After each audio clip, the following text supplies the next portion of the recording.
తోటలో నీ స్వరము వినినప్పుడు దిగంబరునిగా ఉండను గనుక భయపడి దాక్కుంటుని అని అనుకున్నాను. అందుకు ఆయన నీవు దిగంబరువని తెలిపినవాడు ఎవడు, తినకూడని నీకు ఆజ్ఞాపించిన వృక్షఫలములు తింటివా అని అడిగాను. అందుకు ఆదాము నీవు నాకు ఇచ్చిన ఈ స్త్రీయే ఆ వృక్షఫలమును కొని నాకు ఇయ్యగా నేను తింటినాను. అప్పుడు దేవుడైన యెహోవా స్త్రీతో నీవు చేసినది ఏమిటని అడుగగా స్త్రీ సర్పము నన్ను మోసపుచ్చినందున చాలు. చిన్న ప్రార్థన చేసుకుందాం. పరిశుద్ధుడా మహోన్నతుడా శ్రావధికారి స్తోత్రాలు తండ్రి, ఈ రాత్రికాల సమయంలో కొద్ది నిమిషాలు మీ వాక్యాన్ని ధ్యానిస్తూ ఉండగా పరిశుద్ధాత్మదేవ మీరు మాతో ఉండి మమ్మల్ని నడిపించండి. మాకు ఏదైతే ఆధ్యాత్మికమైన ఆహారం అవసరమో ఎరిగిన గొప్ప దేవుడు తండ్రి, మీరే మాకు దయచేయమని మా ప్రభువును రక్షకుడు యేసుక్రీస్తు నామములో ప్రార్థించి వేడుకుంటున్నాం పరమ తండ్రి, ఆమేన్. ప్రియా సహోదరి సహోదరులారా, ఇక్కడ 12వ వచనంలో సర్పము నన్ను మోసపుచ్చినందున తింటిని అని మనం చూస్తూ ఉన్నాం. ఈ మాటలు అనేకులకు చాలా ఎలాంటిగా అర్థం కూడా కాకపోవచ్చు. ప్రియా సహోదరి సహోదరులారా, కొన్ని బైబిల్ యొక్క మాటలు కొంతమందికి అర్థం కాదు అనే విషయాన్ని మనం గమనించవలసిన వారిని మనం చూస్తున్నాం. ఇది చాలా మంది అనుకోవచ్చు, గతించిపోయిన ఎప్పుడో పూర్వకాలపు యొక్క కథ కదా అని మనం అనుకోవచ్చు. ప్రియా సహోదరి సహోదరుడా, బైబిల్ యొక్క మాటలు, దేవుని యొక్క మాటలు విశ్వసిస్తున్న వారు అనేక మంది చాలా అస్పష్టంగా ఉన్నాయి. ఈ మాటలు మాకు పెద్ద అర్థవంతంగా లేవని కొంతమంది అనుకుంటూ ఉంటారు. కాబట్టి ఇప్పుడు మనం ఉన్న పరిస్థితుల్లో లేక సమస్యల మధ్య అయితే దేవుని నుండి వచ్చే ప్రతి విషయం గురించి ఇక్కడ మాట్లాడుతూ దేవుని యొక్క విశ్వాసంలో ఆదాము అవ్వల యొక్క జీవితాన్ని ఒకసారి మనం పరిశీలన చేస్తే వారు ఎప్పుడైతే పాపం చేస్తారో వారు దాక్కున్నారు అనే విషయానికి మనం చూస్తూ ఉన్నాం. అంటే వారు దాక్కోవడం మనకు ఎలా, దానికి మనకు ఎలా ప్రాధాన్యత కలిగి ఉన్నది, దాని ద్వారా మనకు ఎటువంటి సంబంధం ఉందని ఒకవేళ మనం అనుకోవచ్చు. ప్రియా సహోదరి సహోదరుడా, ఎందుకంటే మానవుని యొక్క జీవితంలో మానవ పతనం యొక్క చరిత్రక ఇది అని ప్రతి ఒక్కరిని కూడా గమనించాలి. అంటే మానవుడు ఎందుకు పతనం అయిపోయాడు, ఆ పతనం అవడానికి గల కారణము ఏంటి, ఈ చరిత్ర మనం ఆలోచన చేస్తున్నప్పుడు ప్రియా సహోదరి సహోదర, ఇది పత్రికల్లో మనం చదవం. మామూలుగా డైలీ పత్రికలు వస్తూ ఉంటాయి. ఆ డైలీ న్యూస్ లో ఇవి ఏమైనా ఈ వార్తలు మనం ఎప్పుడైనా చదవం. టీవీలో ఎలాంటి అంటే మానవుడు పతనము ఎప్పుడైతే ఆదాము అవ్వలు ఎప్పుడైతే పతనం అయిపోయారో ఈ డైలీ సీరియల్లో వస్తాయని అంటే ఇవి తెలుసుకోవాలంటే ఎక్కడ ఉంటాయి, బైబిల్ గ్రంథంలో మాత్రమే ఉంటాయి. ఈ న్యూస్ పేపర్లో వచ్చే కథలు కాదు, డైలీ సీరియల్లో వచ్చే కథలు కాదు. అంటే బైబిల్ గ్రంథంలో చాలా స్పష్టంగా మానవుని యొక్క పతనం గురించి ఎందుకు రాశాడు ఈ రాత్రి ప్రతి ఒక్కరికి కూడా తెలుసుకోవలసిన వారి బయటకు మనం చూస్తూ ఉన్నాం. ఆదికాండం 3వ అధ్యాయంలో అవ్వ ఆదాములు ఎప్పుడైతే పాపంలో పడిపోయారో ఆనాటి నుండి ఈనాటి వరకు పాపం ప్రతి ఒక్కరిలో కూడా కొనసాగుతుంది అనే విషయం మనందరూ కూడా తెలుసు. అంటే ఆదాము అవ్వలు చేసిన పాపము ఇప్పటికీ మన జీవితాల్లో ఏం చేస్తుంది, కొనసాగుతూనే ఉంది అనే విషయాన్ని మనం గమనించవలసిన వారి బయటకు మనం చూస్తూ ఉన్నాం. అంటే ఆదాము అవ్వల కథ మనకు చెందిన కథ ప్రియా సహోదరి సహోదరుడా, అది ఎక్కడో కొత్త కథ కాదు. ఆదాము అవ్వల కథ ఎవరిది, మనకు చెందింది. ఆ కథ మనకు కూడా సంబంధం ఉంది అనే విషయాన్ని ఈ రాత్రి ప్రతి ఒక్కరికి కూడా గమనించవలసిన వారి బయటకు మనం చూస్తూ ఉన్నాం. కాబట్టి ఇక్కడ 3 విషయాలకు మనం చూస్తూ ఉన్నాం. శోధనకు చెందిన కథ. ఈ కథ దేనికంట, శోధనకు చెందిన కథగా ఉంది. 2 పాపములకు చెందిన కథ. ప్రియా సహోదరి సహోదరుడా, శోధనకు చెందిన కథ, పాపములకు చెందిన కథ, రక్షణకు కూడా చెందిన కథగా ఉంది అనే విషయాన్ని ప్రతి ఒక్కరిని కూడా గమనించాలి. ఈ 3 విషయాలు కూడా క్లుప్తంగా మనం తెలుసుకుందాం. శోధన అనేది ప్రతి ఒక్క అనుదిన జీవితంలో ప్రతి ఒక్కరు కూడా వస్తూ ఉంటుంది. ఉదయాన్నే లేచిన తర్వాత మన జీవితంలో అనేకమైన శోధన మనం పడుతూ ఉంటాం. అంత మాత్రమే కాకుండా మానవ చరిత్రకు సంబంధించిన ఈ మొదటి పేజీలోనే, అంటే ఆది కాండంలోనే మనం గమనించినట్లయితే దేవుడైన యెహోవా ఎలాగో సెలవిచ్చుచున్నాడనే మాట బైబిల్ గ్రంథంలో అనేక సార్లు రాయబడినట్లుగా మనం చూస్తూ ఉన్నాం.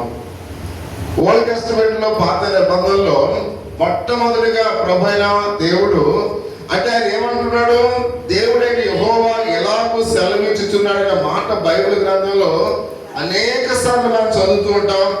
ఆదాము హవ్వలను కూడా దేవుడు సృష్టించి ఆయన వారితో ఉన్నాడు అనే విషయానికి మనం చూస్తూ ఉన్నాం. అంటే ఆదాము హవ్వలని వాళ్ళు ఎప్పుడైతే సృష్టించాడో వారితో పాటు ఎవరున్నారు, దేవుడైన యెహోవా ఉన్నాడు అనే విషయాన్ని మనం చూస్తూ ఉన్నాం. ఎందుకంటే ఆయన ప్రేమమయుడై ఉన్నాడు కనుక తన ఆజ్ఞలకు ఎప్పుడైతే వారు విధేయత కలిగిన వారుగా ఉన్నారో వారితో పాటు ఎవరున్నారంట, దేవుడైన యెహోవా ఉన్నాడని మనం చూస్తూ ఉన్నాం. వార్తనే కాదు, చరిత్రలో కూడా ఆయన అంటూ ఉన్నాడు, మనతో కూడా ఆయన మాట్లాడుతూ ఉన్నాడు. ప్రియా సహోదరి సహోదరుడా, అంటే కేవలం ఆదాము హవ్వలతో మాత్రమే కాదు కానీ దేవుడు ఎవరితో మాట్లాడతారంట, మనతో కూడా మాట్లాడుతూ ఉన్నాడు. అంటే మనతో కూడా ఆయన ఎలా మాట్లాడుతూ ఉన్నాడు, నిన్నటి దినాన్ని కూడా దేవుడు తన వాక్యం ద్వారా మనతో మాట్లాడి ఉన్నాడు. అంటే దేవుడు వాక్యం ద్వారా ప్రతి దినము కూడా మనతో మాట్లాడుతూ ఉన్నాడు. మనం ఎప్పుడైనా ఉపద్రవాల మధ్య మనము ఇరుక్కున్నప్పుడు కూడా ఆయన మనతో మాట్లాడుతూ ఉన్నాడు. అంత మాత్రమే కాకుండా ఆయన అనేక విధాలుగా తన స్వరాన్ని వినిపిస్తూ ఉన్నాడు. కాబట్టి ప్రియా సహోదరి సహోదరు, ప్రతి ఒక్కరు కూడా ప్రతి దినము కూడా ప్రభు అనేక విధాలుగా తన స్వరాన్ని ఏం చేస్తున్నాడంట, మనకు వినిపిస్తూ ఉన్నట్లుగా మనం చూస్తూ ఉన్నాం. ఎందుకంటే మానవులకు సంభవించి గొప్ప ఉపద్రవాల నుంచి మాత్రమే కాకుండా కాబట్టి పాపం యొక్క భయంకరత గురించి కూడా ప్రభు మనకు ఏం చేస్తున్నాడు, తెలియపరుస్తూ ఉన్నాడు. అంటే పాపం అనేది ఎంత భయంకరంగా ఉంటది, పాపం అనేది మానవుని యొక్క జీవితాన్ని ఎలా పత్రంలోనే గడిపిస్తుంది, పాపం అనేది మానవుని యొక్క జీవితాన్ని ఎలా పాడు చేస్తుంది అని ప్రతి రోజు కూడా మనం వింటూ ఉంటాం. కొన్ని సందర్భాల్లో మంచి తల్లిదండ్రులు అనుకోండి, ఆ తల్లిదండ్రుల ద్వారా కూడా దేవుడు మాట్లాడుతూ ఉంటాడు. అంటే పిల్లలకు హెచ్చరికలు చేస్తూ ఉంటాడు, మరి ఎలా ఉండాలి అలా ఉండాలి, పాపం అనేది లోకంలో చాలా భయంకరంగా ఉంటుంది కాబట్టి పాపానికి మీరు దూరంగా ఉండాలని తల్లి తండ్రి కూడా ప్రతిరోజు తన పిల్లలకి ఏం చెప్తుంటారు, వారి క్షేమం గురించి వారికి చెప్తుంటారు. అంటే ఆ మంచి తల్లిదండ్రుల ద్వారా దేవుడు ఏం చేస్తున్నాడు, తన స్వరాన్ని తన పిల్లలకు చెప్తూ ఉన్నాడు. అంటే ఇక్కడ తండ్రి అయిన దేవుడు అనేక విధాలుగా ప్రతిరోజు కూడా మనతో మాట్లాడుతూ ఉన్నాడు. అనేక స్వరాల ద్వారా, వాక్యము ద్వారా, లేక మనం చూస్తే తల్లిదండ్రుల ద్వారా, మన మంచి స్నేహితుల ద్వారా, మంచి పొరుగు వారి ద్వారా, ఇలాగూ అనేక మందితో ప్రభు అనుదినం కూడా మనకి ఏం చేస్తున్నాడు, మాట్లాడుతూ ఉన్నాడు అనే విషయాన్ని మనం చూస్తూ ఉన్నాం. అంటే భక్తిపరులైన తల్లిదండ్రులు తన పిల్లలకు దేవుని వాక్యాన్ని ఏం చేస్తారు, బోధిస్తారు. ప్రియా సహోదరి సహోదరుడా, అంటే భక్తి కలిగిన తల్లిదండ్రులు తన పిల్లలకు ఏం చేస్తారంట, దేవుని వాక్యాన్ని బోధిస్తారు అనే విషయానికి మనం చూస్తూ ఉన్నాం. అంతేకాకుండా ఆయన సేవకుల ద్వారా కూడా మాట్లాడుతూ ఉంటాడు. దేవుని యొక్క సేవకుడు కూడా అనుదినము ప్రతిదీ శుక్రవారం లేక ఆదివారము అనేక సార్లు లేదా వాక్యాల ద్వారా ఐదిక దైవజనులు ఏం చేస్తుంటారు, పాపములకు దూరంగా ఎలా ఉండాలో దేవుడు తన సేవకుల ద్వారా మాట్లాడుతూ ఉన్నాడు అనే విషయానికి మనం చూస్తూ ఉన్నాం. అంత మాత్రమే కాకుండా మనమైతే ఏం చేయాలో అని ఆశపడుతూ ఉన్నాము కాబట్టి వాటి నుండి మనకు తెలియజేస్తూ ఉంటాడు. ఏమైతే మనం చేయాలనుకుంటున్నామో అవి మంచివో చెడ్డవో కూడా మనకు ఏం చేస్తాడైనా తెలియజేస్తూ ఉన్నాడు అనే వాక్య భాగములు మనం చూస్తూ ఉన్నాం. అలాగే దురదృష్టంతో మానవుని యొక్క చరిత్రలో కూడా సర్పం కూడా మనతో మాట్లాడుతూ ఉంది. ఎందుకంటే దురదృష్టం అంటే సాతాను కూడా మనతో మాట్లాడుతూ ఉన్నాడు. అంటే దేవుడు మనతో మాట్లాడుతున్నాడు ఎలా బ్రతకమని, అంటే సాతాను కూడా మనతో కూడా ఏం చేస్తుంది, మాట్లాడుతూ ఉంది. అంటే మాట్లాడుతూ ఉన్నప్పుడు ఒకవేళ మనం చేయగల దేవుని యొక్క వాక్య భాగం మనం చదవచ్చు. నేను అపవాది మనతో మాట్లాడుతూ వాడు ఇంకను కూడా మాట్లాడుతూనే ఉన్నాడు. ప్రియా సహోదరి సహోదరుడా, అంటే మనతో దేవుడు మాట్లాడుతూ ఉన్నాడు. ఇంకా ఇప్పుడు కూడా మనతో ఎవరు మాట్లాడతారంట, అపవాది కూడా మనతో మాట్లాడుతుంది అనే విషయానికి మనం చూస్తూ ఉన్నాం. ఆనాడు ఆదాము హవ్వలు ఏ విధంగా కాబట్టి ఆయన మోసగించబడ్డారో నేటి దినాల్లో కూడా సాతాను చేత మనము కూడా మన పిల్లలు కూడా ఏమవుతారు, మోసపోతూ ఉన్నారు, మోసగించబడుతూ ఉన్నారు. అంటే సాతాను కూడా మనుషులను ఏం చేస్తుందంటే ప్రభావితం చేస్తుంది అనే విషయాన్ని మనం చూస్తూ ఉన్నాం. చాలా మంది మంచి విషయాలకు ప్రభావితం అవ్వరు, కానీ చెడ్డ విషయాలకు, చెడు విషయాలకు ఏమవుతుంటారు, ప్రభావితం అయిపోతూ ఉంటారు. అంటే సాతాను స్త్రీలు మనం కూడా అదే విధంగా మోసగిస్తుందని పరిశుద్ధ దేవునికి లేఖన భాగంలో మనం చూస్తున్నాం. బైబిల్లో నిజ దేవుని గురించి చాలా స్పష్టంగా ఎలా చెప్తుందో అదేవిధంగా సాతానిక ఉనికిని గురించి కూడా బైబిల్ చెప్తూ ఉంది. అంటే బైబిల్ మనం గమనించినట్లయితే దేవుని గురించి బోధిస్తూ ఉంది, సాతాను గురించి కూడా బోధిస్తూ ఉంది. దేవుని మాట మీరు ఎలా లోబడాలో చెప్తూ ఉంది, సాతాను యొక్క మాటలు మీరు ఏ విధంగా తిరస్కరించాలో కూడా చెప్తుంది అనే విషయాన్ని బైబిల్ గ్రంథంలో అయితే మనం చూస్తూ ఉన్నాం. వాడి యొక్క మోసాన్ని మానవ చరిత్రలో అయితే మొదటి పేజీలోనే మనం చూడగలం. ప్రియమైన వాళ్ళ అంటే ఇక్కడ మనం చూస్తున్నట్టే మొదటి పేజీలోనే సాతాను ఎంత కుయుక్తిపరుడు, ప్రజలను ఏ విధంగా మోసం చేస్తాడో అయితే బైబిల్లో కూడా మనం చూస్తున్న సాతాను ఎక్కడ కూడా ఉన్నాడు. ప్రియా సహోదరి సోదరుడా, మన మధ్యలో కూడా సాతాను ఎప్పుడు కూడా ఉంటూ ఉంటాడు అనే విషయాన్ని మనం చూస్తూ ఉన్నాం. అంటే దేవుని చిత్తానికి మనం అవిధేయత కలిగిన వారిని సాతాను ఏం చేస్తాడు, వాడుకుంటూ ఉంటాడు. ఎవరైతే దేవుని చిత్తానికి అవిధేయులుగా ఉంటారో వాళ్ళు ఏం చేస్తుంటాడు, సాతాను వాడుకుంటాడు. అంటే అందరినీ సాతాను వాడుకోడు. మీరు వాడు ఎవరిని వాడతాడు చూస్తూ ఉంటాడు. వీళ్ళు నా పార్టీ అంటే నాకు అవిధేయత కలిగిన వారుగా ఉన్నారు, అంటే దేవునికి అవిధేయత కలిగిన వారుగా ఉన్నారు కనుక నాకు విధేయతను చూపిస్తారు.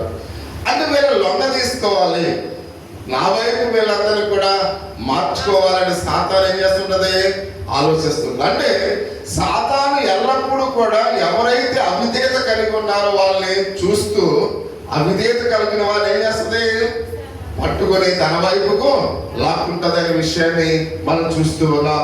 అంటే సాతాను ఆయుధమే శోధన. ప్రియా సహోదరి సహోదరుడా, సాతాను ఉపయోగించే ఆయుధం ఏంటి, శోధన అని ప్రతి ఒక్కరిని కూడా గమనించాలి.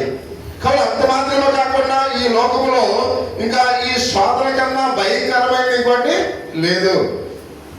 అందుకనే ఇక్కడ శోధన అనేది మానవుని యొక్క జీవితంలో సాతాను ఏ విధంగా మనను అది కన్ఫ్యూషన్ చేస్తుందో ఒకసారి ప్రతి ఒక్కరిని కూడా గమనించవలసిన వారు మనం చూస్తూ ఉన్నాం. కాబట్టి ప్రతి ఒక్కరు కూడా దీన్ని ఎదుర్కోవలసిన వారు మనం చూస్తూ ఉన్నాం. అంటే ప్రతి ఒక్కరు కూడా సాతాను పెట్టే శోధన మనం ఏం చేయాలంట, ఎదుర్కోవాలి. అంటే ఇక్కడ మనం చూస్తున్నాం పాతదైన బైబిల్ యొక్క కథలో మొదటగా మనం తెలుసుకోవాల్సిన విషయం ఏంటంటే అక్కడ శోధన నిజానికి చెడ్డ విషయమేమి కాదు అనే విషయాన్ని మనం గమనించాలి. వాస్తవంగా ఆ శోధన అనేది చెడ్డ విషయము కాదు. ఎందుకు చెడ్డ విషయం కాదంటే అన్నింటినీ కూడా ఎన్నిక చేసుకునే యొక్క సంబంధాన్ని ప్రారంభంలోనే విధేయత చూపించడానికి, అవిధేయత చూపించడానికి సామర్థ్యాన్ని దేవుడి వరకు ఇచ్చాడు. అంటే సాతాను ఎన్ని శోధనలు పెట్టినప్పుడు కూడా అది మంచిదో చెడదో తెలుసుకోవడానికి దేవుడు మనకు ఒక ఏమిచ్చాడు, సామర్థ్యాన్ని ఇచ్చాడు. అందుకనే ఎవరైనా ఈ తప్పు చేశాడంటే తప్పు చేస్తే అది తప్పు చేయడానికి, చేయకపోవడానికి, ఎన్నిక చేసుకోవడానికి దేవుడు మనకు ఏమిచ్చాడు, సామర్థ్యం ఇచ్చాడు. కాబట్టి ఎవరు ఆ భ్రమలో పడిపోతారో, దేవునికి ఎవరైతే అవిధేయత చూపిస్తారో వారు ఆ భ్రమలో పడిపోతారు. కాబట్టి పరిశుద్ధులుగా మంచి జీవితాన్ని జీవించాలని ఆశ కలిగిన వారు ఆ జీవితంలో వాళ్ళు ఏమాత్రం కూడా పడిపోతున్న వారు. అంటే ప్రజలందరూ కూడా ఆలోచనలన్నీ కూడా ఒకలాగా ఉండవారి విషయాన్ని మనం గమనించాలి. అంటే మంచి ఆలోచన కలిగిన వారు ఉంటారు, చెడ్డ ఆలోచన కలిగిన వారు ఉంటారు. అంటే అందరూ పాపం చేసేవారు ఉంటారు, పాపము అంటకుండా పవిత్రమైన జీవితాన్ని జీవించేవారు కూడా ఉంటారు. అది శోధన అనేది అది పెద్ద సమస్య అనేది కాదు, కానీ శోధన సహించి ఆ శోధన ఎదుర్కొనే సామర్థ్యాన్ని కలిగి ఉండటమే మన విశ్వాస పోరాటంలో ఒక భాగమైంది అనే విషయాన్ని మనము గమనించవలసిన వారి వెంటనే మనం చూస్తూ ఉన్నాం. అంటే అవిధేయత చూపడానికి మానవునికి ప్రియ సహోదరి సహోదరుడా ఈ సామర్థ్యము ఇవ్వబడింది. ఎందుకంటే ఆ శోధనకి ఎప్పుడైతే నువ్వు గురువు కాబోతూ ఉన్నావో దాన్ని ఎదుర్కొనే శక్తి కూడా దేవుడు మనకు ఇచ్చాడు అనే విషయాన్ని మనం చూస్తూ ఉన్నాం. అంటే ఈ సామర్థ్యం ఎప్పుడైతే ఈ శోధన కలిగి ఉన్నదో, అయితే ఇక్కడ శోధన ఎప్పుడైతే మనం ఇక్కడ శోధన చేయబడిన ప్రతిసారి కూడా అక్కడ అది వారిని ఏం చేస్తుందా బలపరచడానికి లేఖన భాగంలో మనం చూస్తూ ఉన్నాం. యాకోబు పత్రిక 1వ అధ్యాయము 2వ వచనంలో ఒక మాట మనం చూస్తున్నాం.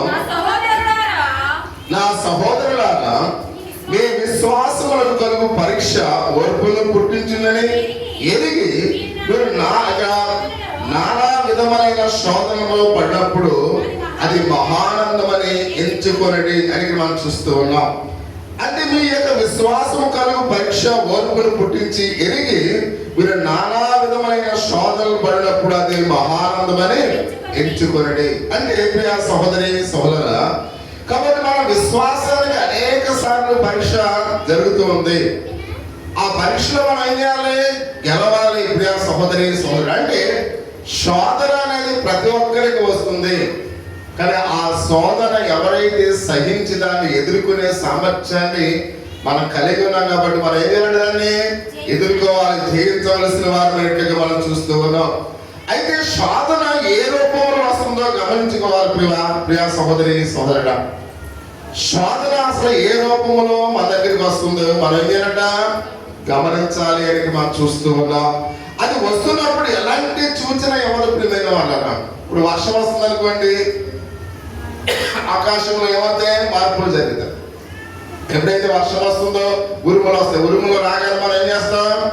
వర్షం వస్తుంది అనుకుంటాం. కానీ ఈ యొక్క శోధన వచ్చేటప్పుడు ఏమాత్రం కూడా ఏమన్నదంట? సూచనలు ఏమాత్రం కూడా ఉండవు అనే విషయాన్ని మనం గమనించవలసిన వారి బట్టి మనం చూస్తున్నాం. మరి ఈ కథలో కూడా ఇది చాలా నెమ్మదిగా ప్రవేశిస్తూ ఉంది. ఏదో యొక్క వనములో ఈ శోధన ఏ విధంగా నెమ్మదిగా ప్రవేశిస్తూ ఉందో మనం చూస్తూ ఉన్నాం. అది నేను 3వ అధ్యాయం 1వ వచనంలో ఆ శోధన ఎలా ప్రవేశించిందో మనం చూస్తూ ఉన్నాం.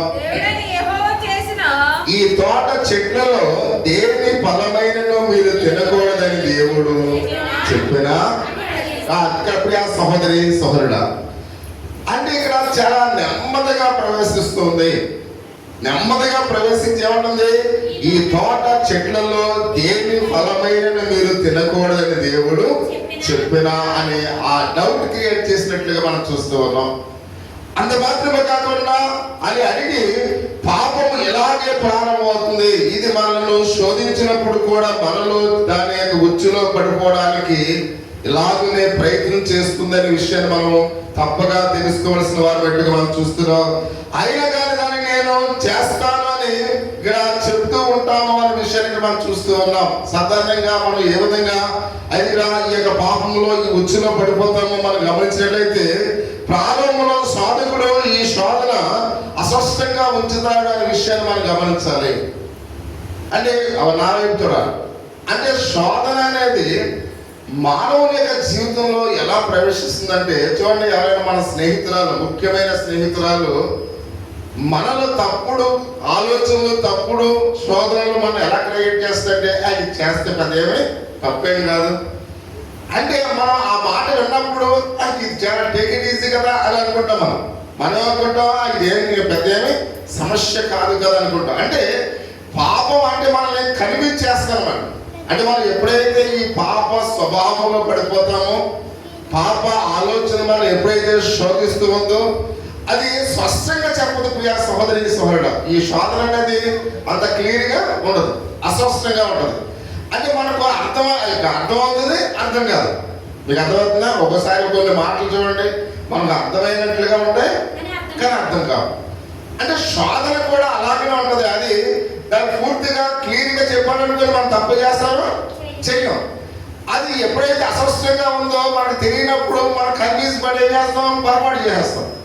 అందుకని శోధన కూడా, సాతాను కూడా ఏం చేస్తాడంటే మనం శోధించినప్పుడు అస్పష్టంగా చెప్తాడు కానీ చాలా డైరెక్ట్ గా, స్పష్టంగా, క్లియర్ గా. ఇప్పుడు ఏదో దేవుని వాక్యం మనం ఎంత ఆ దేవుడు లోకమని ఎంతో ప్రేమించిన మనం చదువుతాం.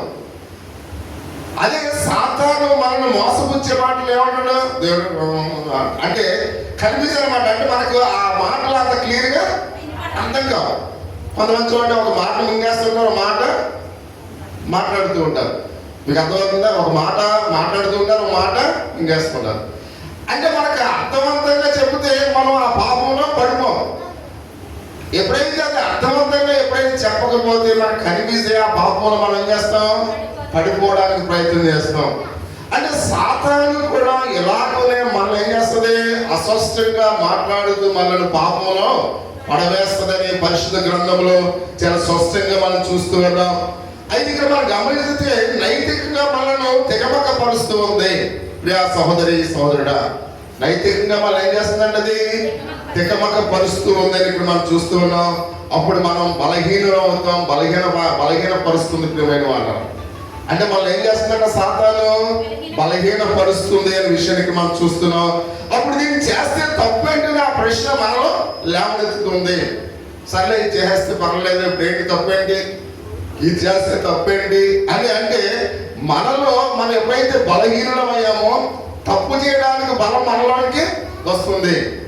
అప్పుడు మనం ఏం చేస్తుంటాం, సర్లే ఇది చేస్తే తప్పేంటి అని. మనం ఎప్పుడైతే మన బలహీనమయ్యి ఆ పాపము బలం మనలో ఎప్పుడైతే పెరుగుతూ ఉందో దాన్ని చేయడానికి మనం ఏం చేస్తుంటాం, ఇష్టపడుతూ ఉంటాం. అదే ఇక్కడ మనలో బలహీనతను కలిగి చేస్తుందని పరిశుద్ధ లేఖన భాగంలో మనం చూస్తూ ఉన్నాం. అది అప్పుడు అపాయకరమైన విషయం అని మనం గ్రహించాలి. ఎప్పుడైతే తెగమక పడుతున్న విషయాలు ఎవరైతే మనతో మాట్లాడుతూ ఉన్నారో, సాతాను అనేక విధాలుగా ఎప్పుడైతే మనం శోధిస్తూ ఉందో, నీకు అర్థము కాకపోతే దాన్ని నువ్వు చేయకు. అర్థం ఇక్కడ మనం అది తికమకగా ఉన్నట్లయితే నువ్వు అటువంటి చెడు ఆలోచనలకి వెళ్ళకు. అంటే సాతాను నువ్వు నెమ్మదిగా ఏం చేస్తుంది, పాపంలో పడవేయడానికి ప్రయత్నం చేస్తూ ఉంది. అందుకని ఎప్పుడు కూడా స్పష్టమైన మాటలు వినాలి, అర్థవంతమైన మాటలు వినాలి, క్లియర్ గా మాట్లాడే మాటలు మనం వినాలి. అందుకనే ఎవరైనా స్నేహితులు మనతో మాట్లాడుతున్నప్పుడు క్లియర్ గా మాట్లాడాలి, అర్థవంతంగా మాట్లాడాలి. ఒకవేళ కనిపించేసి మనం మాట్లాడుతున్నప్పుడు ఆ మాటలు మనం ఏమాత్రం కూడా ప్రభావితం కాకూడదు అనే విషయాన్ని బైబిల్ గ్రంథంలో చాలా తేటతెల్లగా చెప్తున్నట్లుగా మనం చూస్తూ ఉన్నాం. అలాగే చేయకూడని వాటి మీద మనం దృష్టించినట్లుగా చేస్తుంది ప్రియమైన వాట. ఇది మనం చేయకూడదు, కానీ సాతాను వల్ల ఏం చేస్తుంది, మన దృష్టి అంతా కూడా దాని మీదే, మన మనసు అంతా కూడా దాని మీదే, మన ఆలోచన అంతా కూడా దాని మీదే. మనం ఇది చేయకూడదు, ఇది చేయకూడదు దాని మీద మనం దృష్టి ఉంచాం. అర్థమవుతుందా? అది ఇది చేయొచ్చు, కానీ చేసే దాని మీద మనం దృష్టి ఉంచాం. మళ్ళీ మన దృష్టి అంతా కూడా ఏం చేస్తుంది, ఏదైతే చేయకూడదో దాని వైపే మన థింకింగ్, మన ఆలోచనలన్నీ కూడా దాని వైపే మళ్ళిస్తూ ఉంది. కాబట్టి అందుకని మనం ఏం చేస్తున్నాం, చేయాలనుకున్నదేమో చేయట్లేదు, చేయకూడదు పనులేమో మనం చేయడానికి ప్రయత్నం చేస్తున్నాం. అంటే మన దుష్టంతా కూడా ఆ సాతాను మనల్ని ఈ విధంగా డైవర్ట్ చేసి మనల్ని ఏం చేస్తున్నాడు, శోధిస్తూ ఉన్నాడు అనే విషయాన్ని బైబిల్ గ్రంథంలో అయితే మనం చూస్తూ ఉన్నాం. కాబట్టి దీని ద్వారా ఈ విధంగా చేస్తే మీరు సావని చెప్తుంది ప్రియమైన వాళ్ళ. 4వ వచనం ఏమంటుంది, సాతాను ఏమంటుంది అక్కడ, మీరు సావనే చావు. ఇది చేయకూడదు కానీ చేయమంటుంది, దృష్టి దాని వైపు చూపిస్తుంది. చూస్తే ఏమంటుంది, ఇది చేయటం వల్ల మీకు నష్టమేమీ లేదు, అసలు మీరు సావరు. అంటే ఎప్పుడైతే ఆ సావనని ఎప్పుడైతే ఈ అమ్మను బలహీనపరిచి పాపాన్ని తన మోటివేషన్ చేసి ఎప్పుడైతే చెప్తుందో, ఆ చేయకూడదని చేసినా పర్వాలేదని ఆ పాపం చేయడానికి అమ్మ ఏం చేసింది, ఇష్టపడినట్లుగా లేఖన భాగంలో మనం చూస్తూ ఉన్నాం. అంటే అపనమ్మకమైన సంఘస్థులు కూడా కొన్ని సందర్భాల్లో మనం చూస్తున్నాం. దేవుడి వాళ్ళని కట్టడి చేస్తున్నాడు, మీరు సావరు అనే విధాన్ని అక్కడ మాట్లాడుతున్నట్లుగా మనం చూస్తూ ఉన్నాం. అంటే ఇక్కడ సాతాను ఏ విధంగా అమ్మని భ్రమపరుస్తుందంటే, దేవుడు మిమ్మల్ని కట్టడి చేయడానికి చేస్తూ ఉన్నాడు.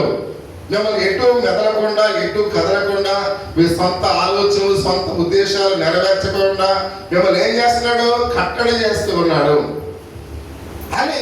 అమలో ఇక్కడ మామూలుగా అమలో అనేకమైన సందేహాలు ఏం చేస్తుంది, రగిలిస్తుంది అనే విషయాన్ని మనం గమనించవలసిన వారు వెంటనే మనం చూస్తున్నాం.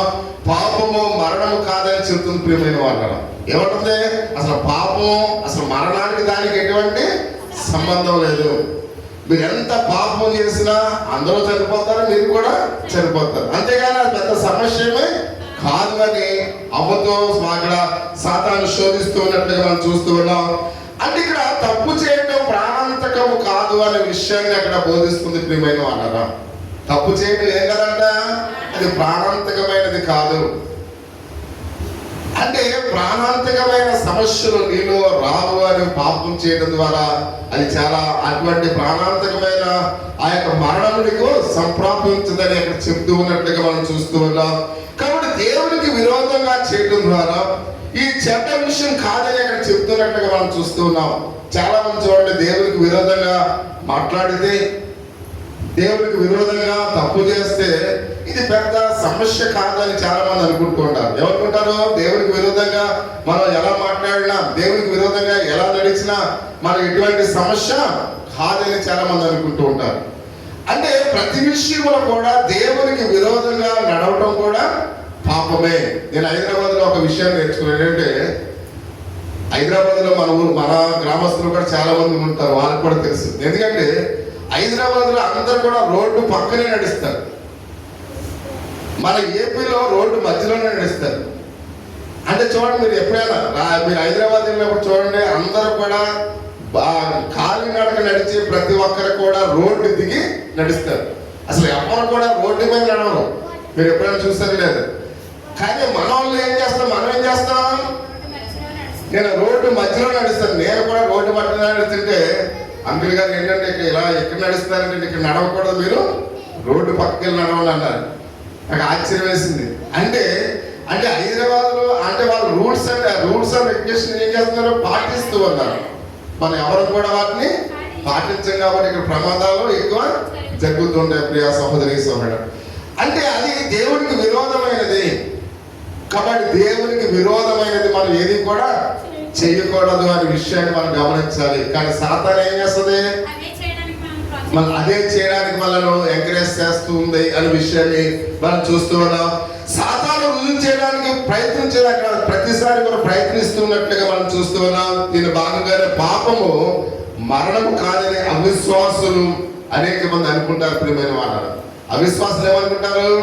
చిన్న చిన్న పొరపాట్లు చేస్తే అదేమి పాపం కాదు, ఆ పాపం ద్వారా ఎటువంటి నష్టమేమి మనకు జరగదని చాలా మంది అవిశ్వాసులు అనుకుంటూ ఉన్నట్లుగా మనం చూస్తూ ఉన్నాం. అపనమ్మకమైన సంఘ సభ్యులు కూడా అలాగనే ఉంటారు. సంఘ విశ్వాసులు కూడా ఎవరైతే అపనమ్మకస్తులుగా ఉంటారో వారు కూడా చిన్న చిన్న పొరపాట్లు పాపము కాదని చాలా మంది అనుకుంటూ మనం చూస్తూ ఉన్నాం. అంటే ప్రార్థనా పరులు కానీ తల్లిదండ్రులు కూడా చాలా మంది తల్లిదండ్రులు అంత విశ్వాసంతో లేని తల్లిదండ్రులు కూడా కొన్ని చోట్ల ఉంటూ ఉంటారు. అటువంటి ప్రార్థనా పరులు కాని తల్లిదండ్రులు కూడా తమ పిల్లలకు చిన్న చిన్న పొరపాట్ల పాపము కాదని చెప్పడం మనం చూస్తూ ఉంటాం. అంత మాత్రమే కాకుండా యవనస్తులు కూడా చాలా మంది వారి యొక్క స్నేహాలు చేస్తున్న యవనస్తులు కూడా, అవిశ్వాసులైన యవనస్తులు కూడా చాలా మంది ఆ స్నేహాల్లో వారి చిన్న చిన్న పొరపాట్లు ఏం కాదనుకుంటున్నారు, ఆ పాపము కాదు అని చాలా మంది యవన బిడ్డలు కూడా అనుకోవడం మనం చూస్తూ ఉన్నాం. కాబట్టి వీరి లేఖన భాగంలో మూడులను పిలుస్తున్నట్లుగా మనం చూస్తూ ఉన్నాం. తప్పులే పాపం కాదు, పాపము మరణానికి కారణం కాదని ఎవరైతే అనుకుంటున్నారో దేవుడు వాళ్ళని ఏమని పిలుస్తున్నారో మూడులని పిలుస్తున్నారు. అంటే సామెత గ్రంథము 14వ అధ్యాయము 9వ వచనంలో ఒక మాట మనం చూస్తూ ఉన్నాం. సామెతలు 14వ అధ్యాయము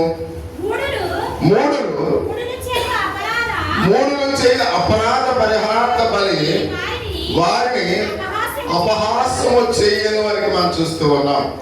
అంటే మనం మూడులుగా ఆలోచించకూడదు. ప్రియా సహోదరి సహోదరులారా, బైబిల్ ఏం చెప్తుందో, దేవుడు ఏం చెప్తున్నాడో అదే మనం వినాలి. కానీ మనం ఎవరము